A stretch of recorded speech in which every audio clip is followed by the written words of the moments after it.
تلميذ ابن الوردي رحمه الله تعالى. بسم الله. اعتزل ذكر الأغاني والغزل وقل الفصل وجانب من هزل ودع الذكر لأيام الصبا فلأيام الصبا نجم أفل إن أهل عيشة قضيتها ذهبت لذاتها والإثم حل واترك الغادة لا تحفل بها تمسي في عز الرفيع وتجل والها عن آلة لهو أطربات وعن الأمرد مرتج الكفل وافتكر في منتهى حسن الذي أنت تهواه تجد أمرا جلل واتق الله فتقوى الله ما جوهرت قلب امرئ إلا وصل واهجر الخمرة إن كنت فتى كيف يسعى في جنون من عقل ليس من يقطع طرقا بطلا إنما من يتق الله البطل صدق الشرع ولا تركن إلى رجل يفسد في الليل زحل حارت الأفكار في حكمة من قد هدانا سبلنا عز وجل كتب الموت على الخلق فكم فل من جمع وأفنى من دول أين نمرود وكنعان ومن ملك الأرض وولى وعزل أين عاد أين فرعون ومن رفع الأهرام من يسمع يخل أين من ساد وشاد وبنوا هلك الكل فلم تغن القلال أين أرباب الحجى أهل النهى أين أهل العلم والقوم الأول سيعيد الله كلا منهم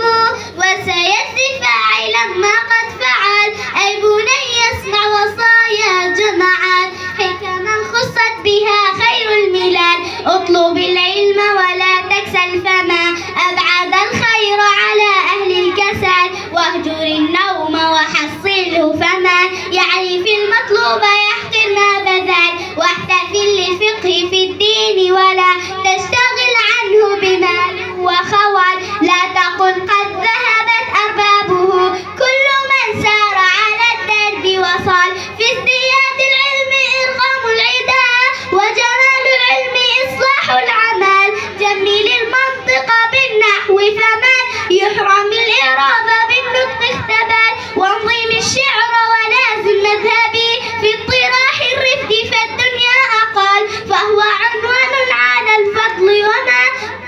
أحسن الشعر إذا لم يبتذل مات أهل الفضل لم يبق سوى مقرف أو من على الأصل اتكل أنا لا أختار تقبيل يد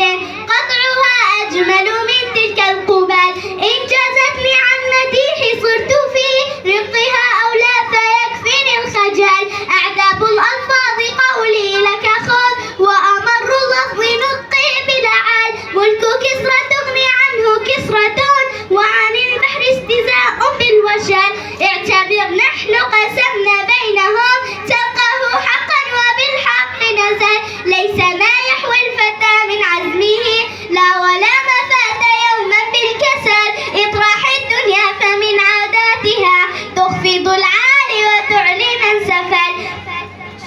عيشة الجاهد في تحصيلها عيشة الجاهل بل هذا أذل كم جهول وهو مثر مكثر وحكيم مات منها بالعلل كم شجاع لم ينل فيها المنى وجبان نال غايات الأمان فاترك الحيلة فيها والتأل إنما الحيلة في ترك الحيل أي كف لم تفد مما تفد فرماها الله منها بالشلل لا تقل أصلي وفصلي أبدا إنما أصل الفتى ما قد حصل قد يسود المرء من غير أبد وبحسن السبك قد ينفى الزغال وكذا الورد من الشوك وما ينبت النرجس إلا من البصل أنا مثل الماء سهل سائغ ومتى سخن آذى وقتل أنا كالخيزور صعب كسره وهو لين كيفما شئت فتل غير أني في زمان من يكن فيه ذا مال هو المولى الأجل واجب عند الورى إكرامه فقليل المال فيهم يستقال إن أهل العصر غمر وأنا منهم وصلاة الله ربي كلما طلع الشمس نهارا وأفال الذي حاز العلا من هاشم أحمد المختار من ساد الأول وعلى